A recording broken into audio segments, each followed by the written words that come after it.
Joining me on the show today, I'm joined by Taylor Jones. He is the managing editor for the Auburn Wire. Recently became the managing editor for the Auburn Wire, so a pretty good time to get that role. But Taylor, I appreciate you coming on. I'm ready to talk about some Auburn basketball and some Auburn football with you.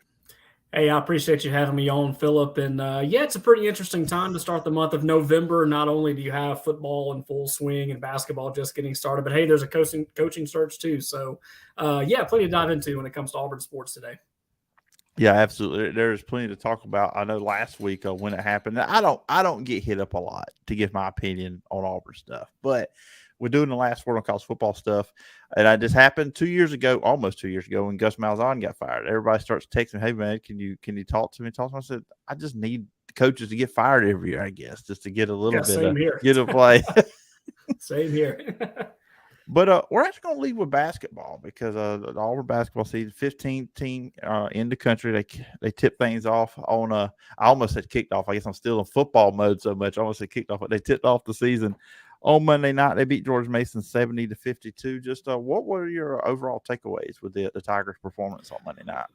It really seems like the team picked up where Walker Kessler left off. I mean, Kessler, had what seemed like 50,000 blocks a game and ended up with over 1 million blocks during the season.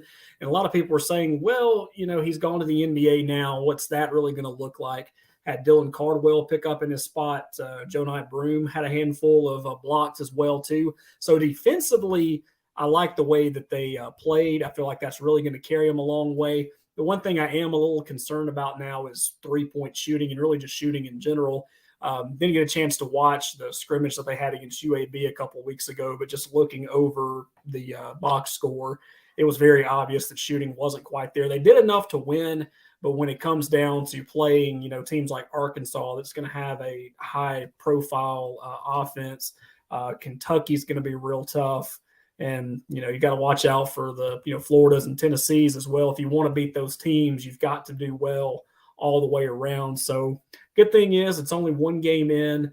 They've got a handful of games that they have to do before. I think December 10th is when they play Memphis and Atlanta. That's, I think, the biggest game that they're going to have, the first biggest game they're going to have. And then, of course, they'll have their Pac-12 road trip at USC and at Washington, too. So probably 3 or 4 chances to kind of work that out. But outside of that, defensively, they did well, and I like the rotation that Auburn had out. They played a handful of guys, and all of them contributed in their own way. So I think Auburn off to a pretty good start so far. Yeah, and that's kind of where I was when I was watching. Because going in, I was like, okay, Jabari Smith replacing that's big. But what Kessler did, Kessler was just, I mean, you could not last year when Auburn was at their best, you could forget going around a basket. I mean, that was off limits against Auburn. And what you saw with Broom, and then you saw it with Cardwell, though. And Flanagan, he got a block in there as well, 10 Yeah. blocks.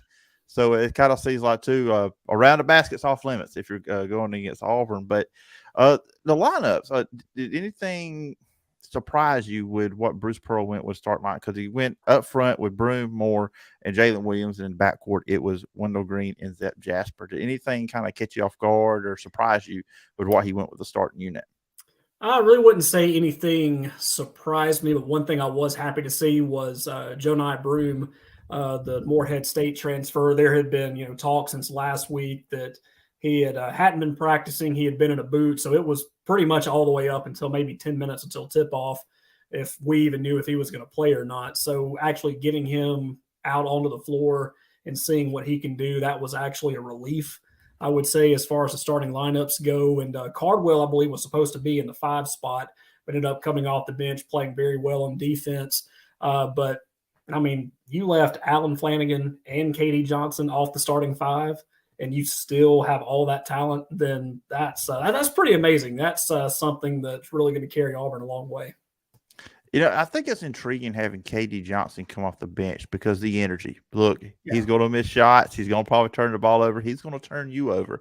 But that energy, that if Auburn's ever in a situation where maybe the starting lineup does not have it, you bring him in with a second unit. It doesn't matter how well he's shooting. He's going to bring that energy every night. So that's intriguing for them because I know he was a starter last year. Bringing him off the bench is a very intriguing prospect for this team this year. Yeah, that's probably even one of those things that just go game by game. If it seems like, hey, practice isn't going well, we need to sharpen the arm early. you let KD get the start, but if it seems like everything's going well and you want to save KD in your back pocket for the right time, you can also do that too. So that versatility is pretty great. And I know Georgia really hates that he's not in Athens anymore just because of what he brings to the table, not only talent-wise, but just really bringing the crowd into the game as well. I mean, you saw that, in the game against George Mason.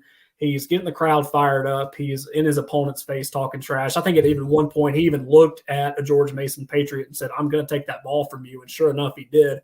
So it's just nice to have that presence. I can't remember which Auburn fan said it. One of the great Auburn fans on Twitter said, "He may be a psycho, but he's our psycho."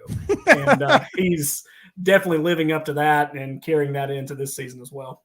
Yeah, absolutely. And look, he came off the bench, but he got started minutes. He played 22 minutes in the game.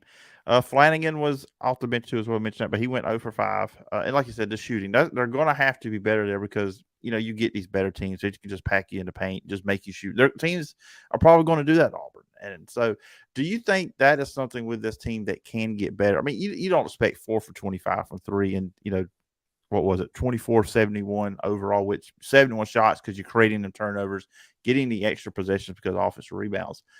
But who are the guys you think on here? Obviously that they struggled last night or on Monday night. But who are the shooters? Who are the guys you think Auburn will need to turn to get that better? You got to look at Chance Westry too. Not exactly sure when he's going to come back. He was one that had surgery not that long ago. I believe it was just a little over a month ago. But he had a really great trip in Israel over the summer. So that's one guy. When he comes back, I think we're going to start to see a little bit more from him. I think Alan Flanagan as well, another guy that we've mentioned, is that he's going to get better. Earlier in the month, I think earlier in October, he took a couple of weeks off for personal reasons. He came back. Bruce Pearl and his teammates both are saying that this is the best Alan Flanagan that we've seen since he's been at Auburn. So I think once he gets going, we'll see a lot of good things from him as well. And then, of course, the freshman Johan Trehor, that's one that has a lot of great accolades coming with him. And then Johni Broome, again, had a great trip in Israel. Has a lot of great things. We actually saw him play last year when he was at Morehead State. He actually played against Auburn and had a great game as well. So he's one of those from the smaller mid-majors that I think he gets that shot at the Power 5 level, then he's really going to turn it on and we're really going to see exactly what he can do.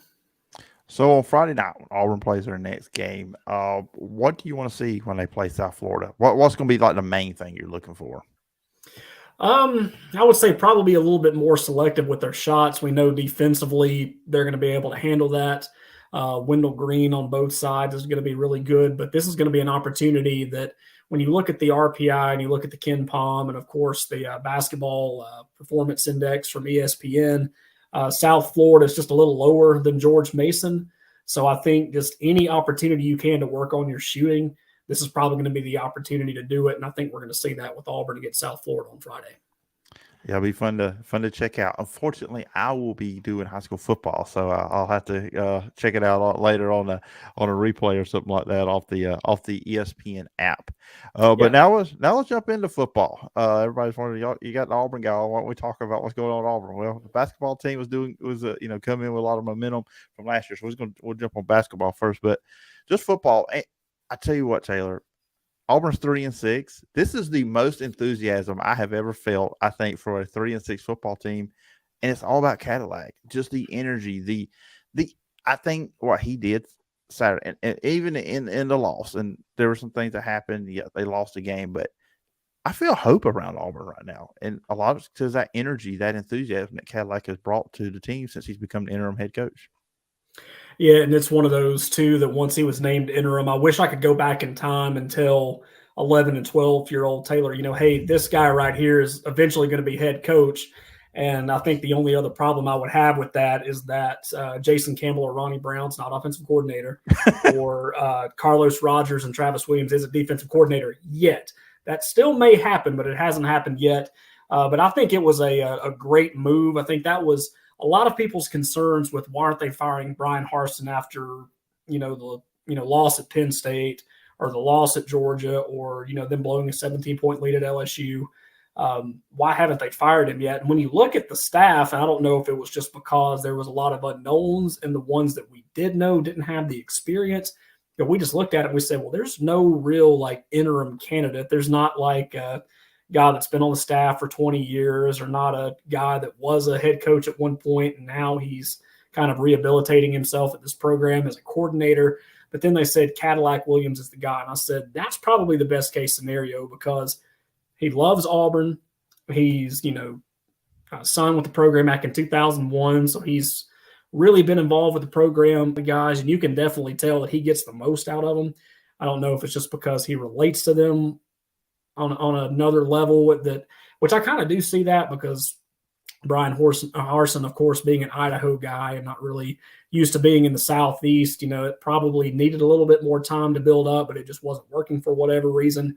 And, I was talking with my family after the game, especially on Sunday, and they're, kind of the same thing that people were doing with you. It's, hey, what do you think about Auburn and all of this? And I'm saying the one thing I did know was, one, they did bring out a lot more energy. Cadillac was more energetic than Brian Harsin was, and that definitely rubbed off on the players. But I saw Tank Bigsby smile, and I don't think I've seen him smile all season long. And that was probably the biggest smile he flashed when Jarquez Hunter scored the touchdown late in the ball game. So, of course, that was on the road. He had only had 4 days to prepare, really. And even then, when you get hit in the face with that, it's a lot more. They even said on the ESPN broadcast that Will Friend was using Eric Kiesau's play calling book, and he really hadn't had enough time to really put down his own stuff. So maybe he has a little bit more time to do that this week. Coach Cadillac has a little bit more time to install his system as well. And when the Tigers come back to Jordan-Hare Stadium on Saturday, I feel like the crowd's going to be into it. I think no matter win or loss, everybody's going to remain in their seat. All 87,000 of them are, and they're going to be cheering them on. And it's just something that's it's exciting. I felt it after they came off the field Saturday. I was like, this week's going to be different. I don't know how different it's going to be, but it feels different than it has all year long. And that's something I'm looking forward to because I think that's something that Auburn needs right now. Not only the players, but the fans, just really anywhere around Auburn. They need something to feel good about. And I think Saturday is going to be the opportunity for that to happen. Something I noticed very different, that they did Saturday that they had not done with Kiesau and Brian Harsin kind of running the offense. They used Robbie Ashford on purpose in the run game. There was some read option there. Obviously, he did his scramble play too, and I get probably why you weren't doing that before because, look, TJ Finley's hurt, Zach Calzada's hurt, Holden Garner, he's not ready. We saw that early in the year. You don't want to throw him in that situation. You don't want to get Robbie Ashford hurt, but at the same time, look, you need to generate offense where you can generate it, and that seemed to work for them. I mean, they had 256 yards rushing against Mississippi State. And Mississippi State's not a horrible defense either. That's one thing I think people don't give them credit for under Mike Leach because everybody talks about offense. But defensively, they're not horrible. And, of course, you had Tank had 89 yards and you had Jarquez with 54. But going back to Robbie Ashford, he had 108 yards rushing and 2 touchdowns. So I'm kind of intrigued because you look at this A&M matchup, Taylor, they're not doing good last 2 weeks against the run. Against Florida last week, they gave it 291 yards rushing. In week 4 against Ole Miss, 390. So that seems like a good part of Auburn's game to start off with for this Saturday. Yeah, you're exactly right. And, even though Ashford is an Alabama guy, he's from Hoover, he's at Oregon for a reason. He fits that stereotypical Oregon quarterback type where you had Marcus Mariota, Dennis Dixon back in the early part of the decade. Justin Herbert could also break off. Bo Nix is doing it right now where it seems like he's, rushing more than a handful of teams are in general. So he was at Oregon for a reason. And we've seen that all year where he's got speed. He just needs the space to do it.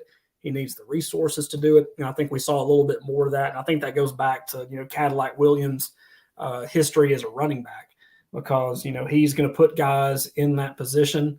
And, when you've got a 3-headed monster, you've got to find ways to use it. And I like the way he did that. And I think we're going to see a little bit more confidence from Robbie Ashford as well because I think it was the Ole Miss game. You saw he and Tank, bickering back and forth. ESPN tried to make a big deal about that. And it's just, you could tell at times that he wasn't confident. And in the Mississippi State game, you kind of felt something different about him that, he was getting, 11 or 12 yards and he was excited. He was doing the, first down motion that all the running backs do. And he just seemed like he was happy. Seemed like he had everybody on his side and things were working well. So it's probably the shot in the arm that he needed. And I think everybody's now starting to see why Robbie Ashford is at a program like Auburn. Yeah, and I really feel like I said, this is 2, 3, and 6 teams playing Saturday night, but they're 2, 3, and 6 teams going opposite directions because Yeah. A&M is just falling apart. I mean, they lost after loss, and with Auburn coming in, as I talked about when we first started talking about football in this segment, that they are a team that just has that hope, that enthusiasm, and it all is back on Cadillac. And I'm just thinking Saturday night that crowd's going to be into it. The Auburn crowds may be more into this game they've been in all year. So I want to ask you, just this is more, should Auburn do this or will they do this? I don't know, but I think they should. When they come out on the field Saturday night, they should play the Rob Bramlett call, "Go Crazy Cadillac." Oh, absolutely. Yeah. I just got chills when you said that because that's the big thing that I first thought of too. Is I know Rod Bramlett would be excited to be able to see Cadillac do his thing. But yeah, I think because the end of the big intro videos that they do every week, which shout out to AU Productions, they do a wonderful job. No matter what sport it is, they get me hyped to watch, even though I really don't need it. But at the end, of course, it was a picture of Brian Harsin saying, "Just watch," and he's not anywhere around campus anymore, so just go ahead and scrap that.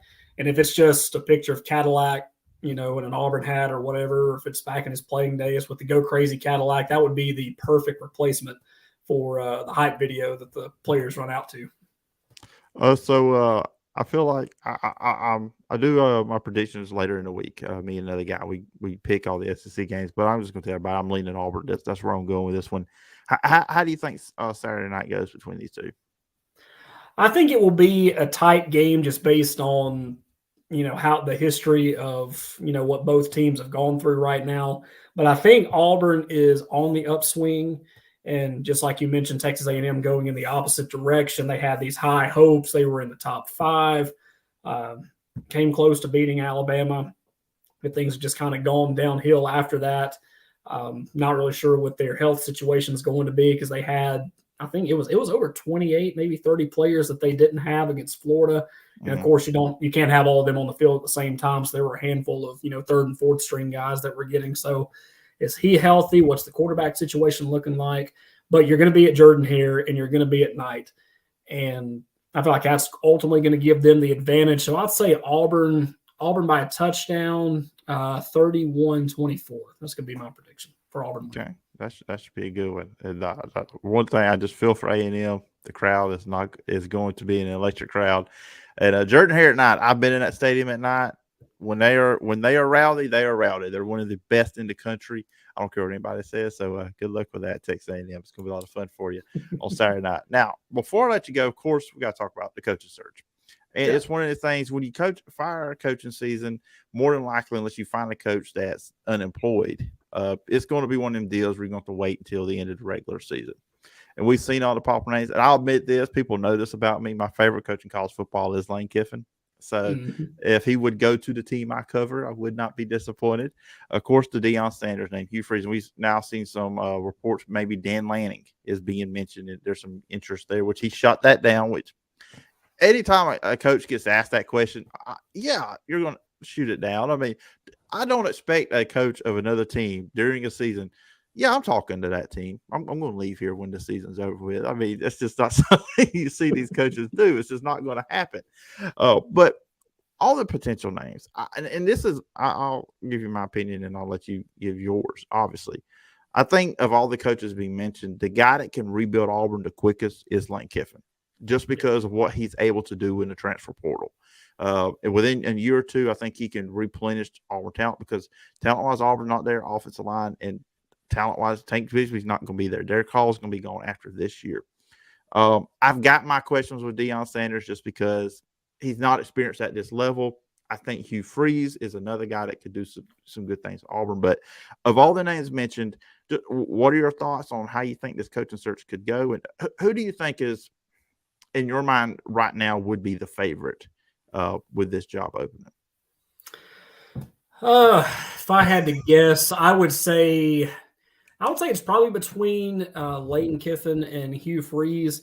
And of course, just like you said, but Lane Kiffin, he's, no, I'm not doing that. But if you read his Twitter feed, it's not going to be common for him, or it's going to be a common thing for him to kind of put something up there that's, kind of a troll thing. So I, expect him to say, no, I'm not interested in that. We're good with what we have at Ole Miss, and that's fine, and that's good. But after week 13 with rivalry Saturday, we'll kind of see where he's at and kind of see where Ole Miss is at. They've got a big football game this week, so if he wants to put all his focus on that this week, hey, that's fine. But Hugh Freeze is another name too, and I don't know the interest that Auburn has in Hugh Freeze, but he seems to make the sense because he's from SEC country. He's known for recruiting. Maybe some of the things that he got in trouble for Ole Miss aren't as bad now with the NIL. So that's something to keep an eye on. I feel like he could recruit the system that Auburn is known for. He could work well with the Robbie Ashfords. He could work well with Adrian Passe, another one of the commits that Auburn has for the 2024 class, I believe.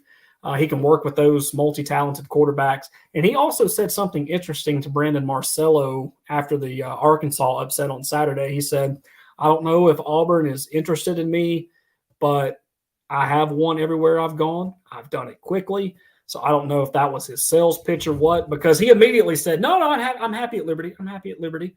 No big deal. But he also said, I believe there's another podcast of Fox Sports, Aaron Torres. He also said something along the lines of, I'm not a big city guy. I don't fit in there. I'm more of a small college town guy, a big family feel. And, you've covered Auburn for a while. What does that sound like? Does that sound like the loveliest village on the plains? It does. Over Lincoln, Nebraska, and Madison, Wisconsin, and Boulder, Colorado. I mean, it seems like he's definitely interested, even though he's kind of, it seems like his leash is getting off a little more with every day. So his interest is there. And then, of course, I think if Cadillac continues to prove that he can get the program back on, if he doesn't get the head coaching job, I'm hoping it's at least an offensive coordinator position. But if I had to guess, the one I would pick out of everybody would be Lane Kiffin. The more realistic option, I think, would be Hugh Freeze. And the out of the park, kind of out there hire that I think could secretly work is Carnell Williams. Okay. What are your thoughts on the Deion Sanders conversation with this? It is interesting. I feel like he would be good at the Power 5 level at some point. I don't know if he's ready to make that move yet. Of course, that was another one that he was on video saying, I'm not going anywhere. I'm not talking to anybody else, which, of course, is, what you're supposed to say when you're a head coach and you've got 3 or 4 games left. But what he's done at Jackson State is miraculous. Not only has he helped Jackson State improve their facilities, but he's also gone around the SWAC and has worked with athletic directors and head coaches of those respective football conferences to try to make their facilities better. So I feel like he's a good fit in the SWAC. Is that kind of where he's comfortable? I don't really know. Or does he feel like, maybe coming to Auburn would, boost his coaching confidence? I'm not really sure, but I feel like he's a good fit at where he's at. And if he wants to stay where he's at, then, that's good on him. And I respect that. But just like Bo Jackson said, I think if Deion says, hey, I want to be the next coach at Alabama, I think they would probably listen to him just because of the swagger he brings, what he's done in recruiting, the fact that he got the number 1 player last year out of the state of Georgia to come to Jackson, Mississippi to play football is amazing. I feel like he could do that really anywhere. Was he a good fit at Auburn? I'm not really sure. But I think starting there would probably – it may end up being a good fit for him, but I'm just not sure if he's ready to make that move just being in his 3rd year at Jackson State. Honestly, and if I was Auburn, my fear with Deion would always be, what if Florida State opened up? Yeah, that's true. And then would he leave to go to his alma mater? And that's also thing, because I don't know. You've heard stories. There was a while back, I think, when they were actually looking at Gus. Before when Gus got hired, there was talk of Kirby Smart. But you would always worry, if Georgia opens up, would he go back to his alma mater? So I think that would also be something that needs to be probably thought about if you're Auburn with Deion. If he was the guy you wanted, you also got to think, look, Mike Norvell's doing better this year, but we've seen Florida State fire some coaches, with Taggart pretty quickly. If that opened up, it might be a potential for him to go down there. Yeah, and you look at what happened with Jimbo Fisher too. He didn't get fired from Florida State, but I mean, he left that job pretty quickly. Hmm. So it's just you never really know. But that's a pretty good point too with the alma mater job opening back up, and do you want to go home, or if it's one of those like Dabo Swinney at Clemson.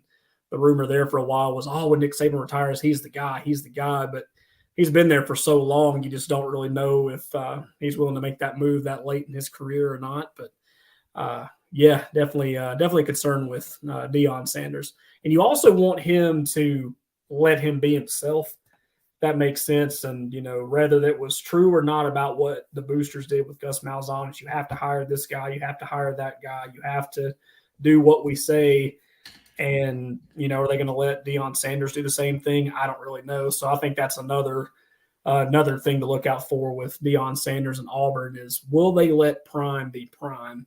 And, maybe with this new athletic director and a lot of, new blood coming in, maybe they'll let him, maybe they won't. I don't really know. So it's I feel like he would be a good fit at Auburn, but does everyone think that? I don't know. That's kind of a tough thing to say.